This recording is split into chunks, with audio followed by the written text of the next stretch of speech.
¿Qué pex? Aquí Micaela y sean bienvenidos a este nuevo vídeo. Hoy les traigo el iceberg de Antofagasta nivel 4, cada día más cerca de llegar al final del iceberg.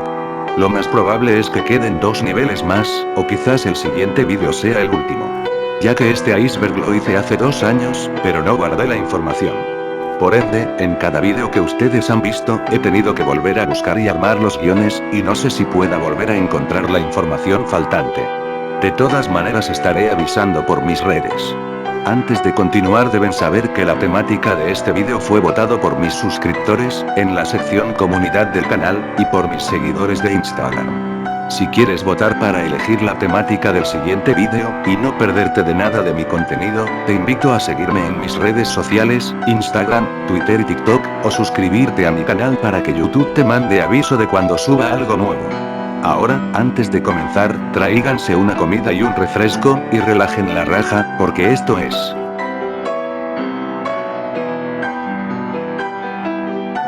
el iceberg de Antofagasta, nivel 4.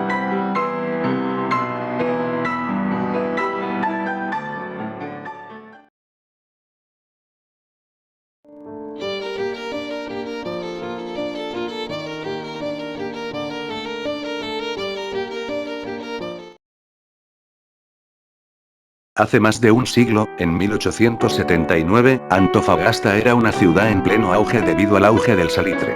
En aquel entonces, los barcos eran la principal forma de transporte y comunicación con el mundo exterior.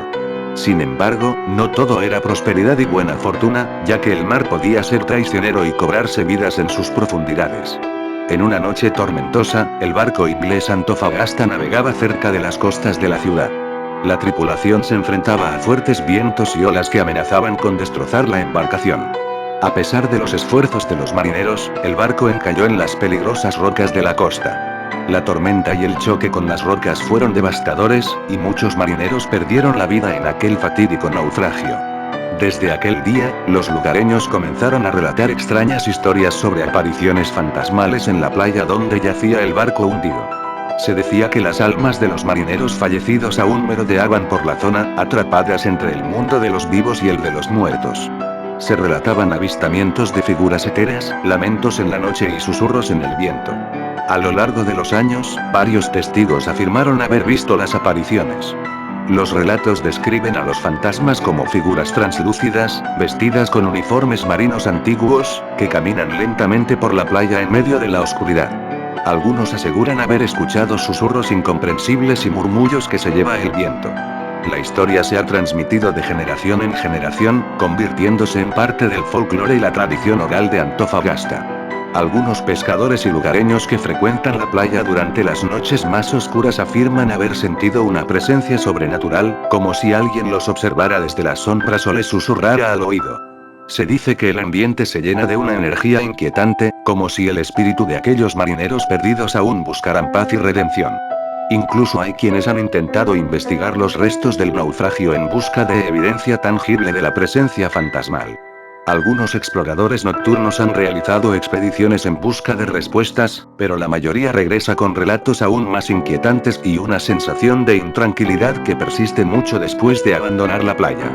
La leyenda del fantasma del barco varado ha inspirado cuentos, poemas y canciones, contribuyendo a la riqueza cultural de Antofagasta.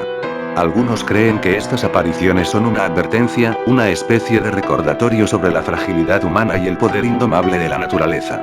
Sin embargo, es importante tener en cuenta que las leyendas son relatos populares que a menudo mezclan elementos de la realidad con la imaginación.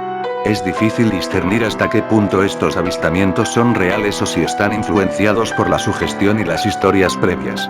La leyenda del fantasma del barco varado permanece como un misterio intrigante y parte integral de la identidad cultural de Antofagasta, recordándonos la importancia de valorar la historia y las historias que nos han precedido.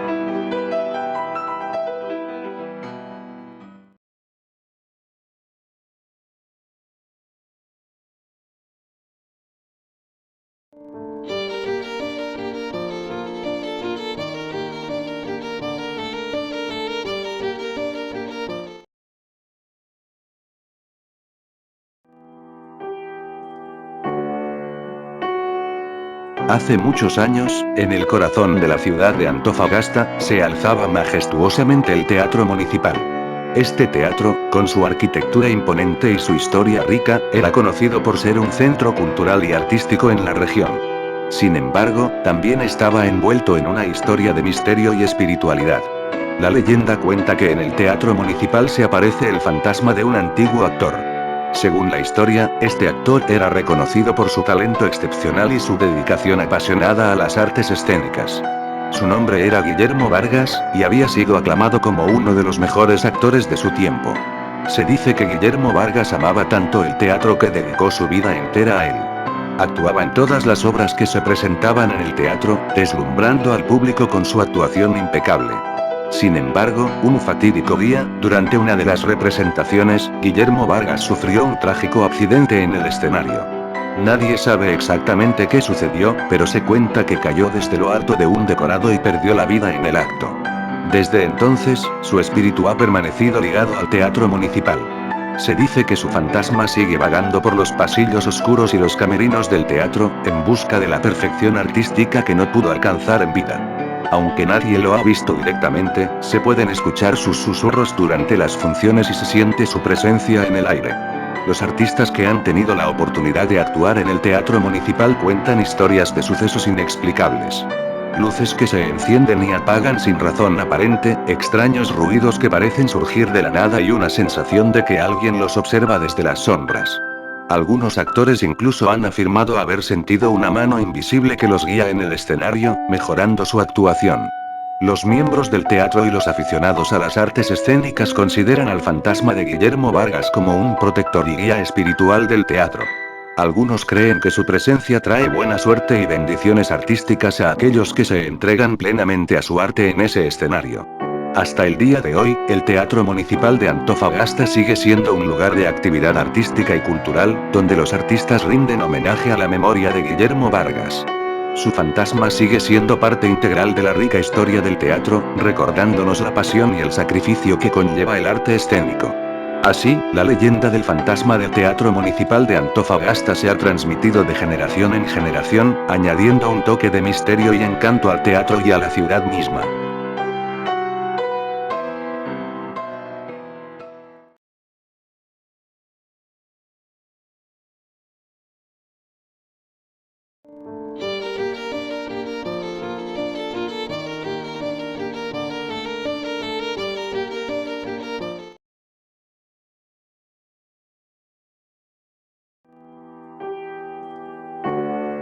Avanzando por las pronunciadas alturas de la cordillera costera o por los fondos de quebrada de nuestra naturaleza antofagastina, nos adentramos en un paisaje que despierta sentimientos encontrados. Nos encontramos con lugares que sobrecogen al comprobar que en algún momento de la historia, hubo personas que se instalaron y laboraron en alguno de sus derroteros. Incluso aquellos que encontraron su subsistencia en la cacería del guanaco o la recolección de cactus y arbustos para los fogones citadinos, llevando a cabo actividades menores.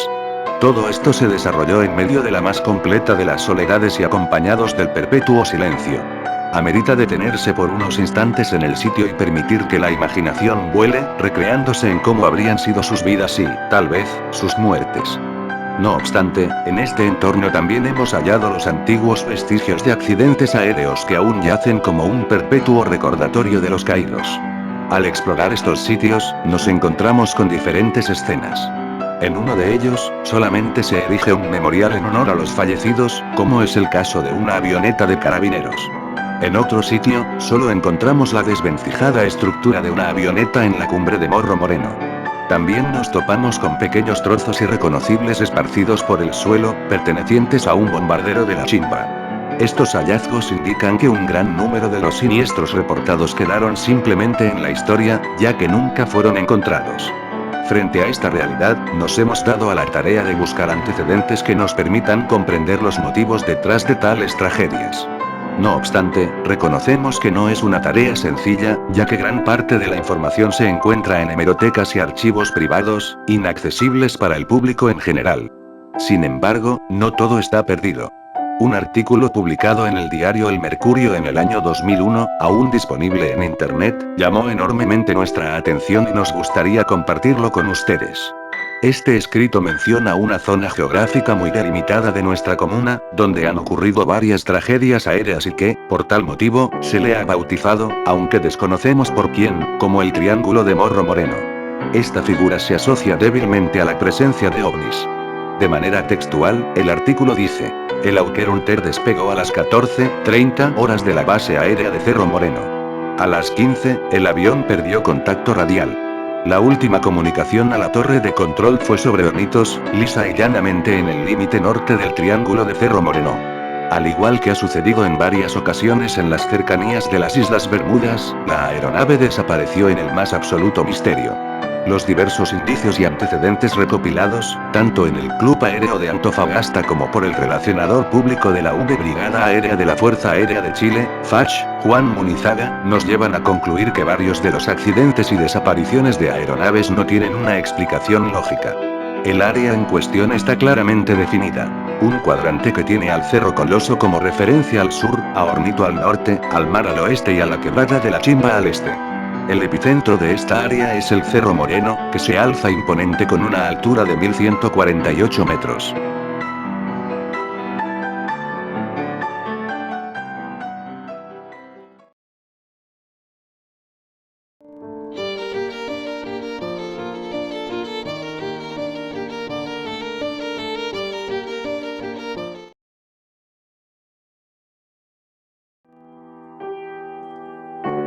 Ninguno de sus amigos se acuerda exactamente de cuándo apareció en el Portal Galicia.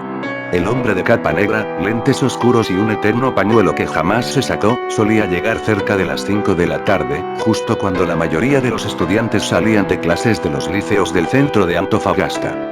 Cuando los grupos de estudiantes se acercaban para comprar juegos, revistas de anime y peluches de series japonesas, él se ponía a conversar con ellos durante horas, a veces hasta casi medianoche, cuando cerraba el portal.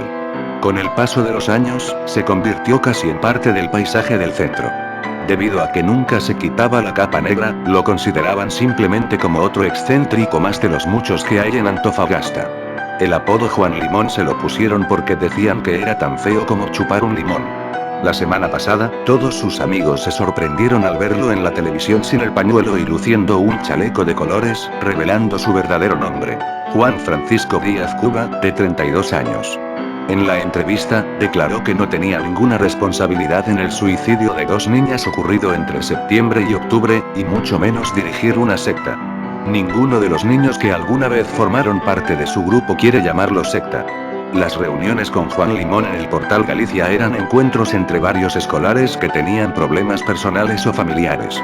Se brindaban refugio mutuo y se daban consejos.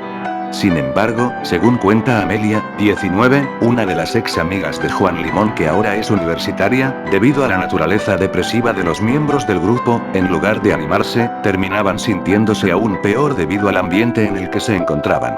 Amelia tenía 14 años en 2009 y estaba al borde de la depresión debido al acoso que sufría en la escuela cuando conoció al grupo de Juan Limón. Alguien le dio el dato de que este hombre escuchaba y comprendía los problemas de los estudiantes. Juan Limón tenía un carisma especial, era simpático, buen chistoso, y parecía uno más de los niños a los ojos de los escolares. Según Amelia, con el tiempo todo empeoró. Los niños empezaron a autolesionarse cortándose los brazos, y ella misma intentó suicidarse con pastillas debido a la presión emocional. En ese mismo año, Juan Limón se obsesionó con la saga Crepúsculo. Invitaba a las niñas más jóvenes del grupo, de entre 12 y 14 años, a leer capítulos del libro en el Parque Brasil. Un día, Juan Limón se reveló ante todos como un vampiro, descendiente directo de un abogado yakuza, y por lo tanto, inmortal. Los miembros mayores del grupo se burlaban de sus historias de inmortalidad y empezaron a distanciarse de él. Logan, 26, fue uno de esos niños que volvió a la realidad. Hoy en día reflexiona al respecto. Los demás avanzaban en la vida, pero Juan Limón se quedó estancado en su fantasía de ser un vampiro inmortal. Mientras algunos de los miembros del grupo comenzaron a alejarse de él, otros se vieron arrastrados aún más por sus delirios. Juan Limón les convenció de que debían realizar un ritual para obtener la verdadera inmortalidad y liberarse de las limitaciones humanas. El ritual consistía en cortarse las venas y beber su propia sangre mientras recitaban antiguos conjuros. A medida que el grupo se sumergía más en esta peligrosa creencia, Los casos de autolesiones y comportamientos autodestructivos se multiplicaban. Amelia recuerda haber presenciado cómo algunos de sus amigos sufrían graves consecuencias por estos actos, y ella misma decidió alejarse antes de que fuera demasiado tarde. Afortunadamente, la historia de Juan Limón y su supuesta secta llegó a oídos de las autoridades locales. Las denuncias de los padres y los testimonios de los jóvenes preocupados llevaron a una investigación policial. Se descubrió que Juan Francisco Díaz Cuba no solo promovía prácticas peligrosas entre los menores, sino que también se aprovechaba de su vulnerabilidad emocional para mantener su control sobre ellos. Juan Limón fue arrestado y enfrentó cargos por abuso de menores, incitación a la autolesión y otros delitos relacionados. Durante el juicio, se reveló la verdadera dimensión de su manipulación y el daño que había causado en la vida de muchos jóvenes. Los testimonios de las víctimas permitieron armar un panorama más claro de cómo operaba Juan Limón y cómo utilizaba sus técnicas de manipulación psicológica para mantener su influencia sobre ellos. Finalmente, Juan Limón fue condenado a varios años de prisión por sus acciones. Los afectados recibieron apoyo psicológico y terapia para ayudarles a superar las secuelas de su experiencia con él. La historia de Juan Limón y su supuesta secta dejó una huella duradera en la comunidad de Antofagasta, generando una mayor conciencia sobre la importancia de proteger a los jóvenes de posibles manipuladores y promover entornos seguros y saludables para su desarrollo. Con el tiempo, los miembros del grupo que sobrevivieron a esta experiencia lograron reconstruir sus vidas y recuperarse de los traumas que sufrieron. Aprendieron a valorar su propia seguridad y bienestar, y a reconocer las señales de peligro en las relaciones y situaciones que puedan enfrentar en el futuro. La historia de Juan Limón sirve como un recordatorio de cómo la vulnerabilidad de los jóvenes puede ser explotada por personas malintencionadas. Es esencial fomentar la educación y el diálogo abierto sobre la manipulación y el abuso, así como promover el acceso a recursos y apoyo para aquellos que puedan verse afectados por estas situaciones.